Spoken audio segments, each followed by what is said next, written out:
Hola, ¿qué tal? ¿Cómo están? Bienvenidos a otro capítulo de Entre Nos, este programa diseñado especialmente para ustedes, para responder sus preguntas, sus dudas, consultas, que llegan al correo info@iglesiafc.com. No solamente estamos resolviendo las dudas que llegan al correo electrónico, sino que también estamos absolviendo las consultas en torno a esta serie de estudios bíblicos Pongámonos de Acuerdo. El sábado hablamos acerca de un tema muy importante, salvación sin pedirla, y esto trajo consigo muchas preguntas que vamos a resolver ahora a continuación con el pastor Joel Barrios, a quien por supuesto le damos la bienvenida. ¿Cómo está, pastor?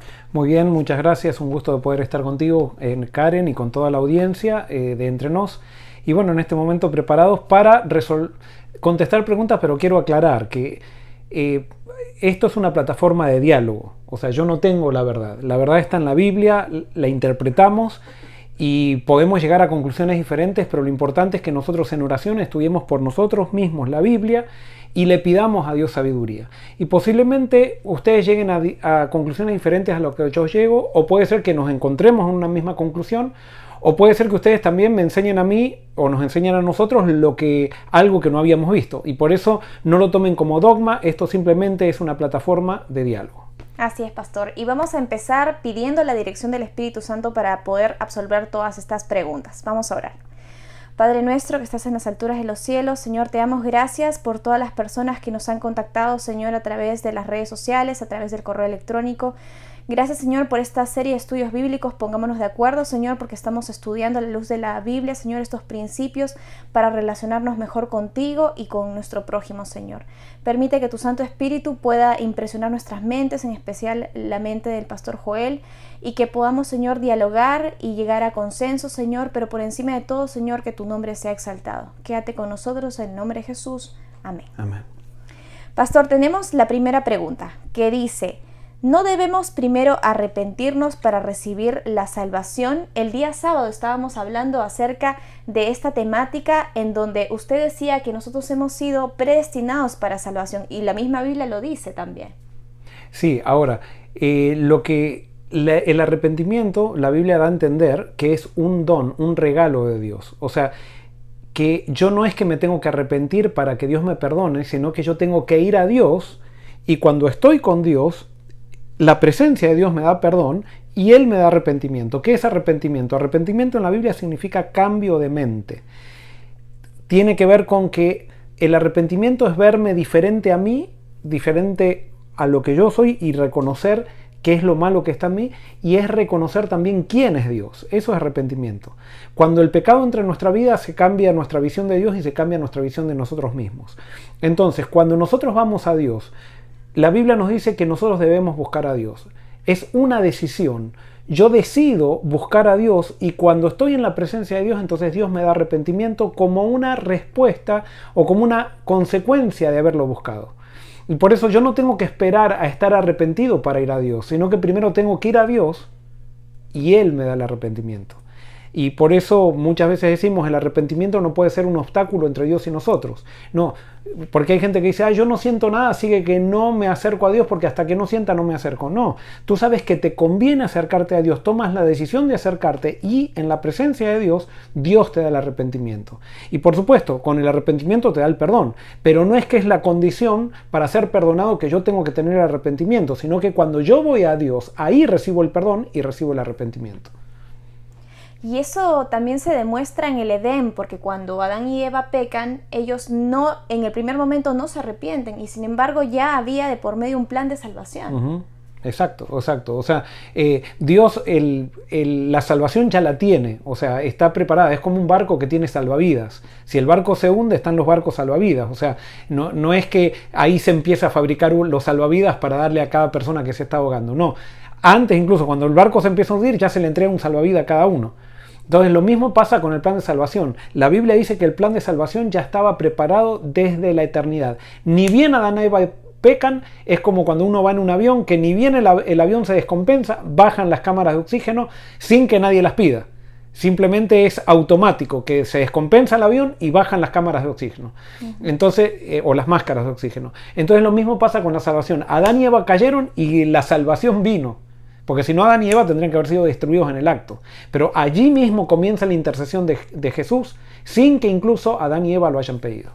de acuerdo a lo que yo he estudiado, yo entiendo que nosotros nacemos ya con un salvavidas, que es la salvación. Es como cuando nosotros vamos, por ejemplo, a andar en canoa en algún río. A pesar de que la canoa no se hundió, dice, todo el que se suba a la canoa tiene la obligación de llevar el salvavidas puesto. Entonces, si se da vuelta la canoa, ya todos tenemos el salvavidas. Bueno, lo mismo nosotros cuando nacemos en este mundo de pecado, a mi criterio, nosotros nacemos ya con la salvación. Es más, Romanos capítulo 5, versículo 8 dice que por un hombre entró el pecado a todos y por Jesús fuimos todos justificados. O sea que lo que hizo Jesús fue para beneficio de todo el mundo, para que nosotros podamos nacer en esta vida y podamos tener la oportunidad de volver a vivir eternamente.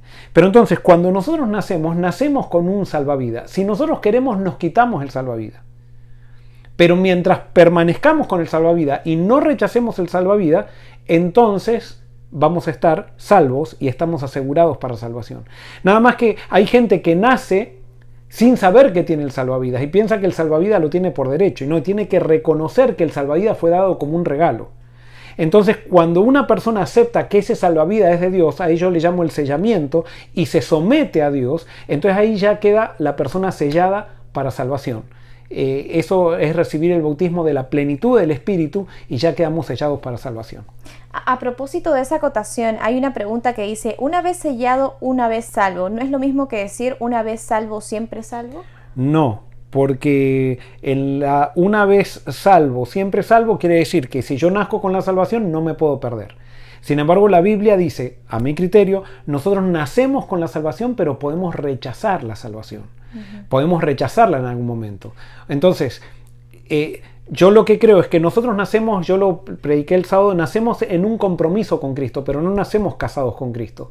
Una vez que nosotros tomamos la decisión de casarnos con Él, se sella la salvación en nosotros y ya no volvemos para atrás cuando estamos sellados por el Espíritu.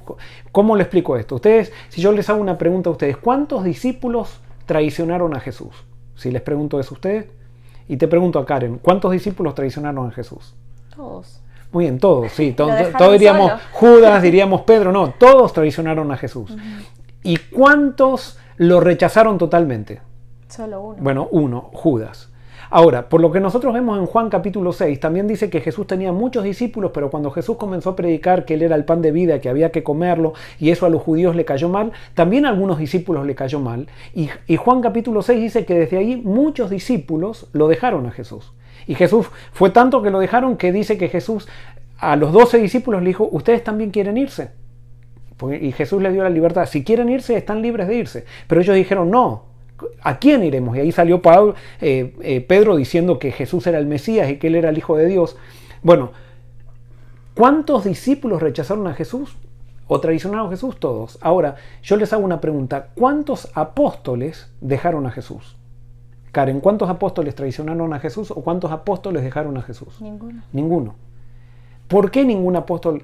Por el hecho de que estaban sellados con el Espíritu Santo. Y ya no volvían para atrás.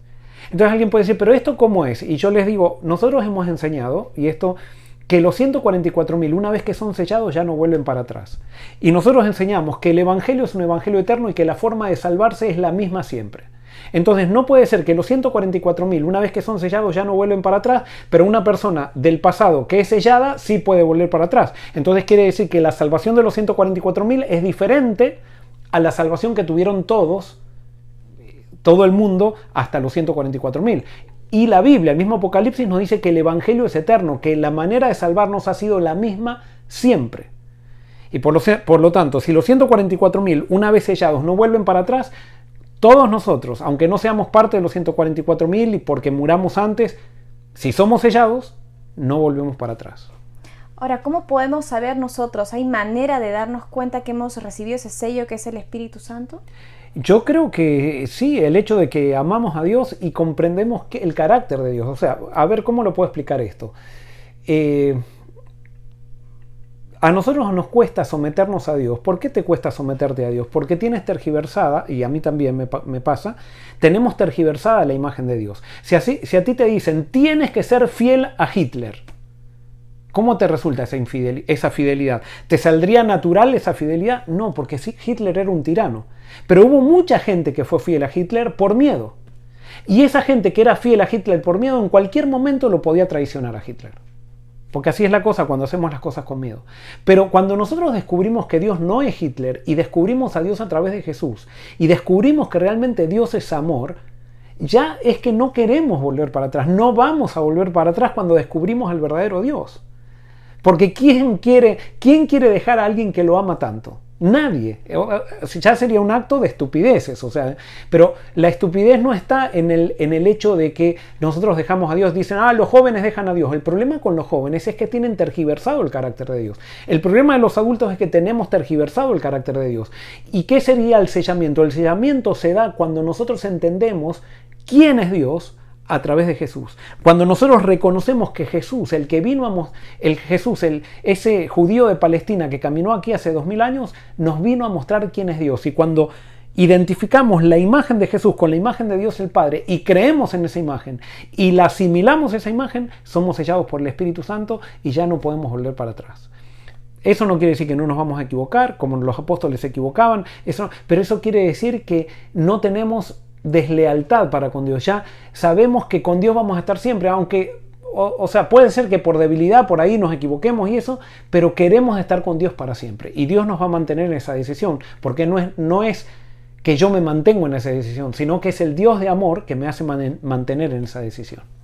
Y a propósito de eso, pastor, tenemos un testimonio muy lindo que dice que a raíz de que se conectó con Forest City y todos los videos y las transmisiones que se hacen, esta persona nos escribe desde México y dice: ahora realmente sé que Dios me ama. Siempre lo supe, mejor dicho, pero ahora siento más cerca su amor. Mi forma de orar ha cambiado y trato de compartir con otros esta nueva manera de ver las cosas y sobre todo con mis hijos, porque quizás en algún momento de sus vidas les enseñé un Dios que castigaba. Y oro para que puedan ver también al Dios que yo ahora realmente conozco.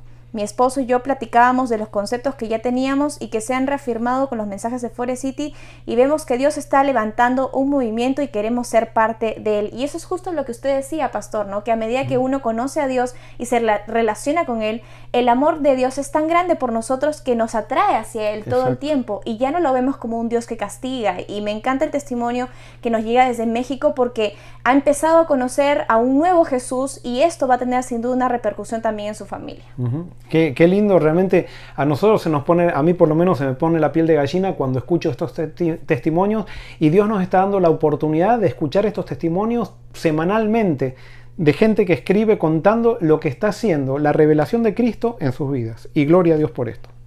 Tenemos también otra pregunta: ¿cuál es la ventaja para aquel que cree si aún los que no conocen de Dios tienen posibilidad de salvarse? ¿Y cuál es la ventaja para aquel que cree? Es lo mismo que me diga: ¿cuál es la ventaja de hoy estar viviendo con mi esposa si los que están solteros también, o sea, están felices? Es que estar con mi esposa es mucho más feliz que estar soltero. Ahora, si piensas que estar con tu esposa es una carga, entonces sí es un mérito que estés con tu esposa. Pero cuando tú estás con Dios, o sea, ¿cuál es la ventaja de creer? Que Jesús nos enseña cómo vivir de una manera más ordenada, nos enseña a vivir de una manera más feliz, y por eso la plenitud de estar en Jesús, en la medida que más nos acercamos a Jesús, mejor vivimos. Y es por eso, o sea, no es una ventaja de salvación, porque nosotros decimos, yo estoy con Jesús para salvarme. Entonces no tiene sentido ese tipo de estar con Jesús, porque yo estoy buscando la salvación, no estoy buscando a Jesús. ¿No? Y la salvación está en Jesús, porque Jesús me salva para que yo me relacione eternamente con Él, no simplemente para que viva eternamente. Él quiere estar conmigo. Entonces, cuando yo empiezo a descubrir que Jesús es la salvación, yo no quiero salvarme para vivir eternamente en el cielo y tener una casa con calles de oro. Yo quiero salvarme para estar con Jesús. Y ahí cambia la cosa. Querer salvarme para estar con una persona, porque por eso Jesús nos salva. Jesús no nos salva porque tiene una conveniencia con la salvación con nosotros. Él nos salva porque quiere estar con nosotros. Y eso tendría que ser nuestro deseo de la salvación, es querer estar con Jesús. Y definitivamente cuando vivimos con Jesús tenemos una vida totalmente distinta, ¿no? Lastimosamente las personas que todavía no lo conocen pueden estar viviendo literalmente un infierno en sus hogares, con sus relaciones, porque no tienen claro esos principios que los ayudan a cambiar, ¿no? Y me hace acordar esta pregunta también a lo que decía la Biblia acerca de los trabajadores que habían estado todo el día laborando y reciben el mismo salario que los últimos que llegaron y trabajaron apenas unas cuantas horas. A veces puede surgir esa envidia o esa cólera de personas, incluso cristianas, que digan, pero ¿por qué él recién se convierte y ya va a ser salvo? ¿Puede ocurrir eso, pastor? Claro, porque los que están en la viña desde temprano no están por el dueño de la viña muchas veces, sino que están simplemente porque quieren ganar el denario. Y entonces esa parábola fue tremenda, o sea, Jesús inteligentísimo mostrar cómo es la salvación, pero nosotros no, estar trabajando en la viña desde temprano no es un trabajo, es un privilegio, no es una carga, es un privilegio. Y por eso nosotros no tenemos, o sea, cuando el que llega tarde se la perdió de estar desde la mañana. Es como esas personas que van a la iglesia y dicen, hermanos, nadie vino a la actividad misionera el sábado pasado y ahora veamos si ahora vienen este sábado a la actividad misionera porque si no somos pocos. Pero no tiene sentido, no hay que retar. ¿Quién se benefició de ir a la actividad misionera? Si es una carga, entonces retemos a todos para que vengan. Pero si realmente en la actividad misionera disfrutamos de testificar de Dios, no estemos retando al que no viene, sino que contemos lo lindo que lo pasamos a aquellos que fuimos y vamos a ver que cada vez vamos a tener más. Pero si nos paramos enfrente de la iglesia a retar, ¿por qué no vinieron a la actividad misionera? Quiere decir que ni nosotros disfrutamos la actividad misionera. No sé si me explico. Entonces, tenemos que cambiar nuestra visión de la salvación, nuestra visión de la vida cristiana. Es un privilegio estar con Jesús. Yo le voy a dar mi testimonio. Yo muchas veces estoy con fuego con Jesús, pero a veces estoy trabajando, estoy con las actividades de la iglesia, estoy con esto y llega un momento que me empiezo a dar cuenta que en mi cabeza comienza a surgir un Jesús institucional. Y ese Jesús institucional me seca, no me trae felicidad. Y yo a veces lo percibo porque soy pecador, entonces si yo me empiezo a desconectar, incluso por cosas buenas de Jesús, comienzo a perder ese fuego, esa alegría que me da el Jesús verdadero. Y tengo que volver rápido a la Biblia, tengo que volver rápido un tiempo con Jesús para que ese Jesús institucional, ese Jesús de la forma, ese Jesús que es simplemente una teoría, se me vaya de la cabeza y experimente al Jesús real, que no es por definiciones que se experimenta teniendo tiempo con Él, conociéndolo. Y cuando hago un alto y me reconecto nuevamente con el Jesús real, ¿cómo me renueva eso? De vuelta sale la alegría, ya no me resulta una carga estar trabajando para Él, al contrario, quiero hacer más cosas por Él, pero cuando estoy con el Jesús institucional, ahora empiezo a decir, yo trabajo mucho más que aquel, yo soy el único que estoy haciendo las cosas, soy el único porque me resulta una carga servir al Jesús institucional, porque el Jesús institucional es malo, no es bueno. El Jesús de la Biblia es el Jesús bueno, el que me muestra el Padre y que con esa todo lo que hacemos es alegría, nos da gozo, nos renueva, nos da pies como de ciervas, dice, que nos lleva a andar sobre las alturas. Y a veces nos saturamos de muchas actividades dentro de la misma iglesia y después terminamos saturados. A mí me ha pasado muchísimo que empiezo a hacer un montón de cosas y después me siento cansada y siento que me desconecté de Dios. Uh-huh. Y en un momento Dios me decía, si tú hicieras un alto y vinieras a mí, podrías hacer en tiempo récord lo que ahorita te está costando 2-3 horas. Y de verdad, eso lo experimenté y en ese momento hice mi meditación, estuve un tiempo con Jesús y realmente lo que me parecía que iba a terminar en 3 horas, lo terminé en 20 minutos. Y esa es la influencia que tenemos del Espíritu Santo cuando está con nosotros, ¿no? Que a veces la dejamos de lado por el quehacer o la rutina también, ¿no? Y a veces cuando estamos siguiendo al Jesús institucional pensamos, se nos cambia la cabeza y pensamos que de nosotros depende el éxito de la obra de Jesús. Entonces hacemos esto, hacemos lo otro. Y no, el éxito de la obra de Jesús no depende de ti ni de mí, depende de Él. Nosotros lo acompañamos a Él en su obra. No es que Él nos acompañe a nosotros en la nuestra. No, lo acompañamos a Él. Entonces muchas veces me pasó, Karen, también que llegaba el viernes y me había metido en tantos compromisos el sábado, que era de predicar y todo eso, que llegaba el viernes y decía, uy, que ya llegue el domingo. O sea, quería saltar al domingo por todo lo que se me venía el sábado. Y me empecé a dar cuenta que no, basta. O sea, en mí no están los resultados de la obra. Yo tengo que hacer lo que puedo, pero trabajando para Jesús, no puedo perder al Jesús que va delante mío. Y muchas veces trabajando para Jesús perdemos a Jesús. Entonces, desde ahí comencé a rechazar compromisos, a darme cuenta que yo no voy a ser el que voy a hacer cambiar las cosas, ni es Jesús. Yo simplemente testifico de lo que Él hace conmigo y lo que hace por mí cada día y me alimento de Él. Amén. Tenemos también una pregunta muy buena. ¿Por qué Dios se hace responsable si Él no originó el pecado? Él se hace responsable no del pecado, se hace responsable de resolver el pecado. Es como un mecánico que crea un auto que se rompe, pero o digamos alguien que crea un barco y por si el barco se hunde le pone salvavidas.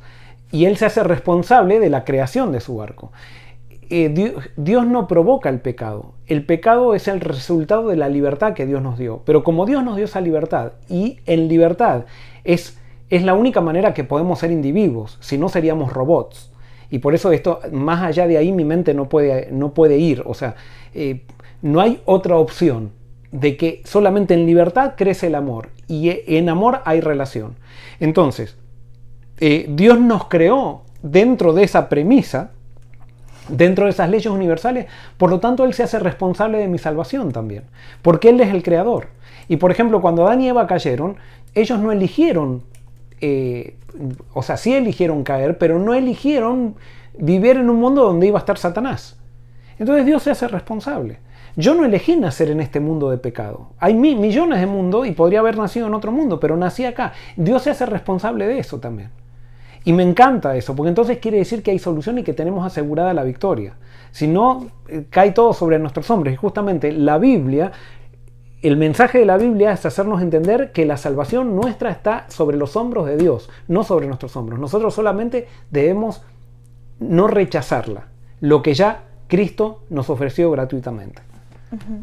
Otra pregunta interesante es la siguiente. ¿Por qué Dios puso enemistad entre Eva y la serpiente? ¿No es eso controlar? ¿No se quitó entonces el libre albedrío? No, justamente. Lo que pasa que poner enemistad entre la serpiente, Adán y Eva se transformaron en esclavos de la serpiente.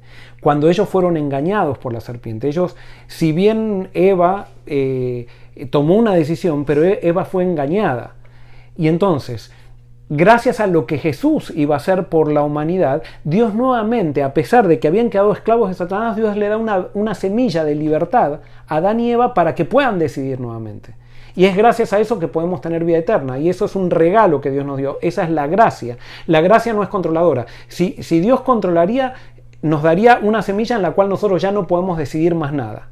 Y ahí sí nos quitaría la libertad. Ahí sí nos estaría controlando. Pero Él nos da una semilla que si queremos la podemos rechazar, que es enemistad contra Satanás. Y mientras nosotros no rechacemos esa semilla y esa semilla vaya creciendo en nosotros, que es el Espíritu Santo, vaya creciendo en nosotros, cada vez nosotros vamos a ser más enemigos del mal. Pero si nosotros dejamos que esa semilla se vaya achicando en nosotros, cada vez nos va a ir atrayendo más el mal. Uh-huh.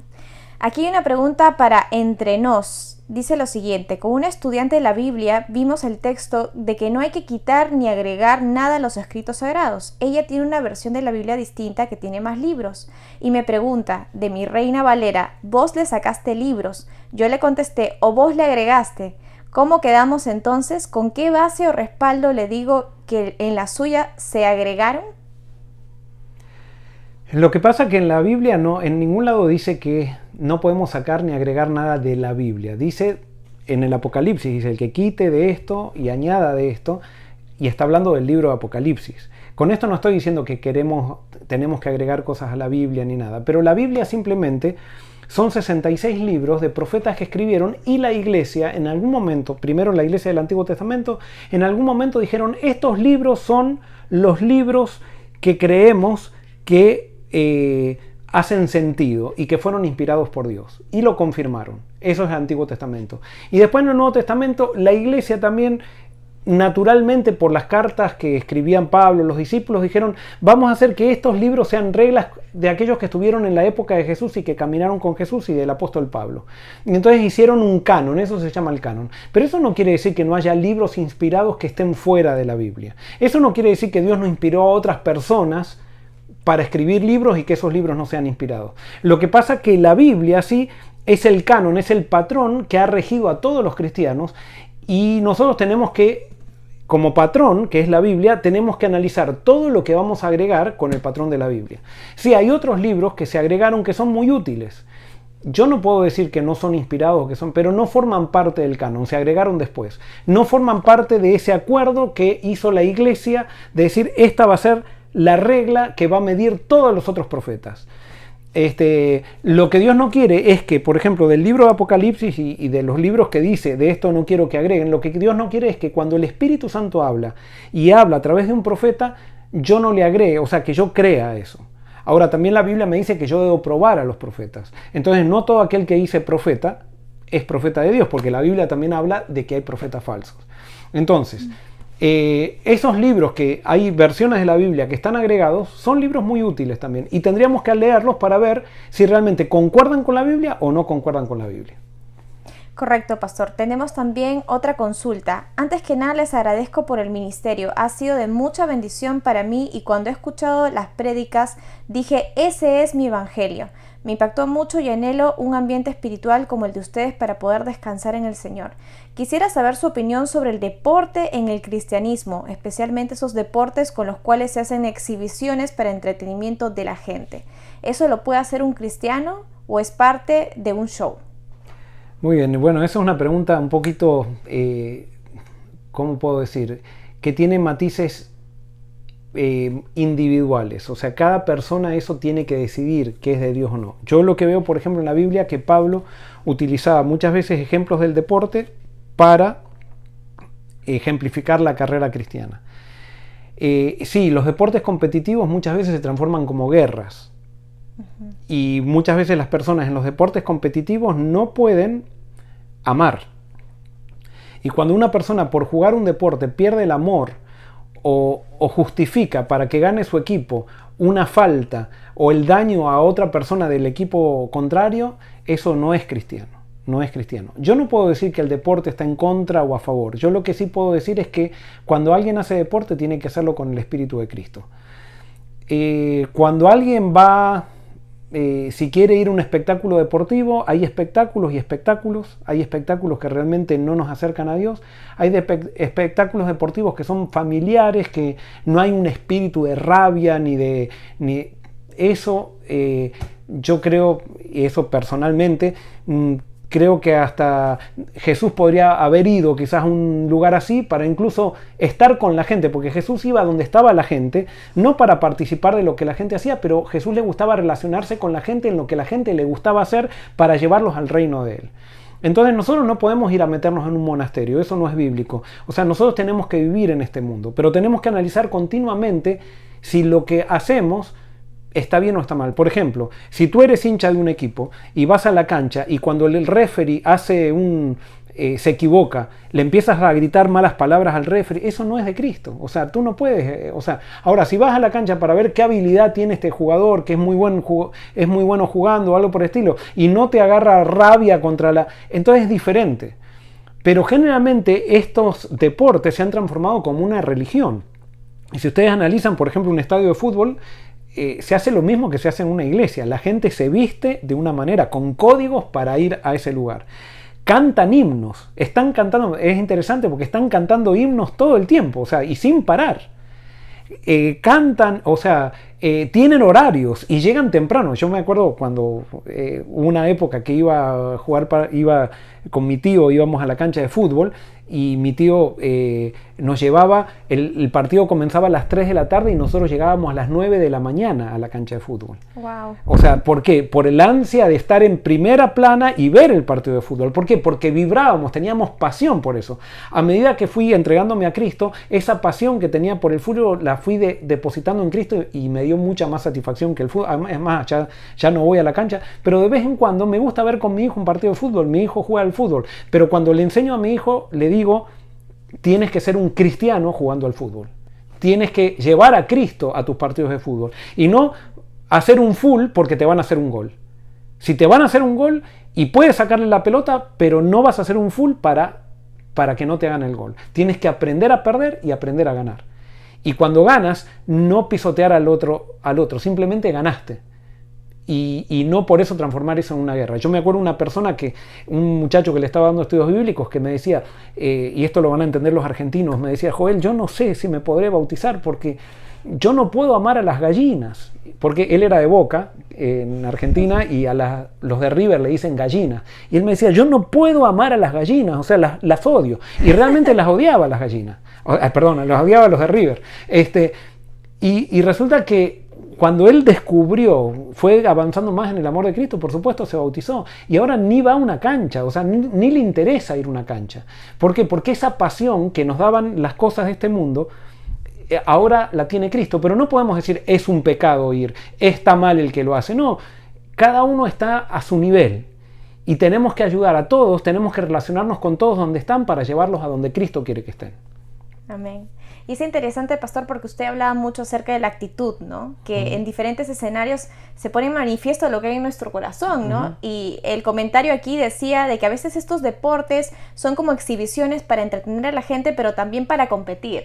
Y no necesariamente solo en un deporte, ¿no? A veces hacemos actividades en la iglesia, hacemos conciertos o hacemos alguna actividad de grupo pequeño y claro, nadie dice que es una competencia, pero todos están viendo qué le faltó al otro grupo musical y yo voy a hacer lo contrario, o yo voy a cantar mejor, o si mi grupo pequeño ha hecho una escenificación grandiosa, ya me siento más orgulloso, y entonces ahí también surgen estos problemas de actitud, ¿no? Buenísimo, Karen, tu ejemplo. Yo, por ejemplo, cuando en los clubes de conquistadores, me acuerdo cuando hacían competencias de predicadores, y entonces estaban predicando, se les enseñaba a los chicos a predicar, y los padres estaban esperando que el otro chico se equivoque para que el hijo gane. Ay, qué terrible. Es terrible eso, terrible. Por eso el problema no está en lo que hacemos, el problema está en lo que somos y tenemos que llevar a Cristo a lo que somos. Y en eso, y cuando Cristo esté en nosotros, se va a manifestar en lo que hacemos.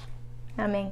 Bueno, ya nos estamos quedando sin tiempo, pastor, pero quisiera leer el último comentario. Nos están pidiendo una recomendación porque quieren hacer algunos cambios en una iglesia pequeña. Esta persona nos dice que le gusta mucho la dinámica de Forest City y que quiere ya no solamente quedarse con el modelo tradicional, sino que con este auge de las redes sociales quiere experimentar en el programa, hacer cosas interactivas, y nos pregunta ¿cuáles son las recomendaciones que nos puede dar el pastor para el segundo servicio, para el culto? Hasta hace poco estábamos utilizando el modelo tradicional, pero ahora hemos decidido hacer algunos cambios. ¿Qué nos pueden sugerir? Muy bien, yo lo que voy a sugerir, evidentemente esta iglesia ya decidió hacer los cambios y los felicito, o sea, entonces no es que tienen que pasar por una junta de iglesia, porque todo tiene que ser en consenso, no puede ser atropellado todo, o sea, la iglesia tiene que estar contenta con estos cambios. Pero una de las cosas que ustedes tienen que aprender es que todo tiene que ser simple. La iglesia tiene que ser sencilla. O sea, nosotros no podemos tener una oración, una parte especial, otra oración, un canto, recoger la ofrenda. No, tiene que estar todo fluido, tiene que estar el culto, para que la persona que viene por primera vez vea un programa fluido que lo lleva a lo principal, que es la palabra. Y por eso hay que simplificar los cultos y no tanta participación de personas. Sí tiene que haber participación, pero la participación se hace en la adoración y en la respuesta de la palabra. Pero por ejemplo, nosotros muchas veces saturamos con parte especial, con que pasen los niños, con rincón de esto, rincón de lo otro, marcando el rumbo, que esto, lo otro. La gente se cansa y llega a la predicación de la palabra y ya no quiere escuchar más nada. Los nenes están todos llorando, ya quieren irse, le están pidiendo a los padres que cuando termina. No, nosotros tenemos que hacer todo lo más fluido posible para que la gente quiera volver. Y para eso tenemos que simplificar. Y hay 3 partes que tiene que tener un culto. Una es adoración, oración, adoración y palabra. Punto. Se acabó. No más cosa. No más cosas. Pero a nosotros nos gusta poner una oración de rodillas, después una oración parado, después una oración para los niños, una oración, cada persona que pasa dice feliz sábado, hermanos, y si no escucha bien dice a ver cuántos desayunaron esta mañana, digan feliz sábado, y se hace toda una repetición que cansa. O los anuncios que duran como media hora. Claro, exacto. No tiene que ser un mercado la iglesia, tiene que ser un momento de adoración, tiene que ser un momento donde me encuentro con la palabra, y todo lo que va antes de la palabra tiene que preparar el espíritu para la palabra. Y por eso cada iglesia tiene que hacer su diseño.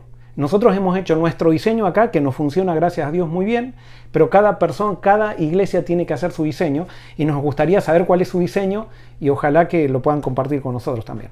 Así es, pastor. Bueno, estamos muy contentos y agradecidos por los testimonios que estamos leyendo a diario en el correo electrónico, en las redes sociales. Realmente, pastor, es una tremenda bendición poder tener a las personas tan conectadas con nosotros y que abren su corazón y nos cuentan cosas tan privadas. Nosotros no estamos mencionando los nombres de los correos de las personas para que sientan que realmente no estamos poniendo en riesgo su identidad, pero gracias realmente por su confianza y estamos orando por ustedes. Y recuerden que para cualquier cosa nosotros tenemos a todo un equipo de personas que están dispuestas a orar con ustedes, a asesorarlos también de forma espiritual. Y yo quiero, pastor, que podamos terminar este capítulo de Entre Nos con unas palabras de reflexión quizás para las personas que están sufriendo en estos momentos. Hemos recibido muchos correos de personas que están muy delicadas con el problema del COVID, con otras enfermedades, y ellas nos decían en los comentarios y en los correos que necesitan unas palabras de aliento, y me gustaría que podamos cerrar quizás con una reflexión pequeñita sobre cómo Dios nos acoge en estos momentos de dificultad. Muy bien, yo te quiero dar un consejo que acá nos ha resultado en la iglesia de Forest City. Por ejemplo, acá viene muchas veces la gente y dice, oremos por la hermana tanto que está enferma.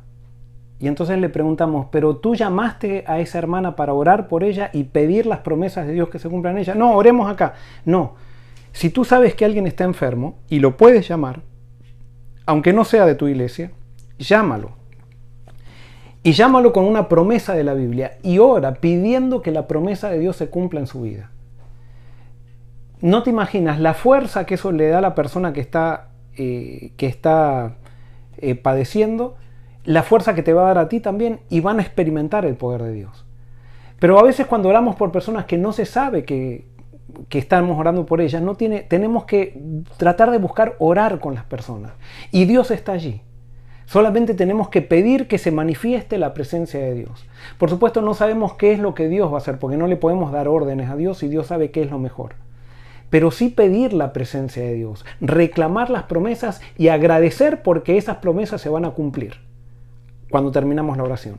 No simplemente terminamos la oración para ver si las promesas se cumplen. No, agradecer porque Dios va a cumplir sus promesas. Y quiero contarles simplemente un caso de una hermana de iglesia que me llamó hace unos 3 meses y que ella estaba, la señora que cuidaba a una viejita estaba enferma, pero se le había enfermado el perrito. Y me llamó y me dijo, pastor, esta señora que no va a la iglesia quiere que oremos por su perrito. ¿Usted podría hacer una oración por el perrito? Y le dije, sí, poneme ahí y voy a orar por el perrito. Y reclamé una promesa de Dios por el perrito. Y la reclamé con fe. Y quiero que entiendas bien, no es mi oración, son las promesas de Dios. A la noche me llama esta hermana de iglesia y me dice, pastor, increíblemente el perrito está caminando y está lo más bien. Está haciendo un impacto tremendo para esta señora. Si Dios está dispuesto a hacer eso con un perrito, ¿cuánto más estará dispuesto para hacer por personas que han sido creadas a su imagen? Y por eso nosotros tenemos que orar con la seguridad de que Dios va a contestar. No que Dios va a contestar como nosotros pensamos que va a contestar, sino que va a contestar. Una de las cosas que sí podemos pedir con seguridad y Dios la va a contestar es que Dios se manifieste a esa persona enferma, que le dé mensajes a esa persona enferma, que ponga ángeles alrededor de su cama. Y Dios lo va a hacer, porque es su voluntad. Amén. Qué lindo testimonio, pastor. Me encanta porque Dios ama toda su creación. Y los animalitos, las plantas, todo está bajo su control. Y yo solamente quisiera cerrar leyendo rápidamente estos testimonios que realmente me tocan mucho el corazón. Dice, creo que me faltan las palabras para expresar la felicidad y la alegría que hay en mi corazón. Me han enseñado a descubrir el amor infinito de Dios y siento que arde en mi pecho su amor y su misericordia. Espero verlos en la gran cena de las bodas del Cordero. Bendiciones. Amén. Saludos desde México. Y también nos hacen otro comentario que dice, es un placer pertenecer a este movimiento de Forest City. Muchas bendiciones y gracias al pastor Joel Barrios y a todo su equipo. Hemos crecido espiritualmente para honra y gloria de Dios. Amén. Y finalmente este correo también me encantó muchísimo porque dice, estoy muy agradecido con ustedes y sobre todo con Dios porque sé que nos sostiene y pone personas maravillosas para hacer apoyo y fortaleza espiritual. Un abrazo enorme, Dios siga bendiciendo grandemente la vida de cada uno de sus hijos. Tremendos estos testimonios y sin duda es una cadena que se está formando a nivel mundial, donde vemos que personas están siendo los brazos, los pies de Jesús y bendición también para personas que más lo necesitan. Quisiéramos cerrar, pastor, con una oración y bendecir a todas las personas y celebrar también que ya estamos recibiendo hoy el sábado. Antes de cerrar, quiero invitarlos mañana. Nos vamos a encontrar, voy a predicar nuevamente. Para seguir con la serie, pongámonos de acuerdo, va a ser una excepción, voy a predicar 3 sábados seguidos esta vez y quiero que nos conectemos, pero recuerden que cambiamos el horario acá en Estados Unidos, acá sigue siendo las 10 de la mañana, pero ahora con ciertos países son 2 horas de diferencia. Chequeen a qué hora va a ser en el país de ustedes si es que están viendo desde el exterior. Acá en Estados Unidos serán las 10 de la mañana, pero cambió el horario acá, entonces por eso esperamos encontrarnos mañana a las 10 de la mañana para encontrarnos con la palabra del Señor, encontrarnos adorando todos juntos y pidan a Dios que se manifieste de una manera poderosa. Estamos tratando de solucionar los problemas técnicos que tenemos. Si ustedes ven que creemos que está solucionado todo, pero si mañana se cae la transmisión, recuerden que a la tarde lo subimos al sermón. Pero esperamos que mañana esté funcionando todo bien y pónganlo en oración. Vamos a orar. Querido Señor, gracias por este momento, gracias por los testimonios, gracias por lo que tú estás haciendo, gracias por tu palabra y gracias porque nos has dado la oportunidad de conocerte. Te pedimos, Señor, que tú obres en los corazones de cada persona que está escuchando, especialmente, Señor, obres a través de las oraciones que te hagan por los enfermos, esas personas que tienen amigos enfermos, que se comuniquen con esas personas y oren reclamando las promesas. Y Señor, cumple la promesa que tú dices en Marcos 16, donde dices que a tus discípulos les iban a seguir señales. Cumple esa promesa, Señor. Y te pido que podamos tener más historias que nos hablen de quién eres tú. Queremos ser testigos de tus obras y testigos de tu poder. En el nombre de Jesús te pedimos todo. Amén. Amén. Le agradecemos entonces al pastor Joel Barrios y nos despedimos. Que pasen un lindo sábado y nos reencontramos el día de mañana a las 10 de la mañana. Bendiciones.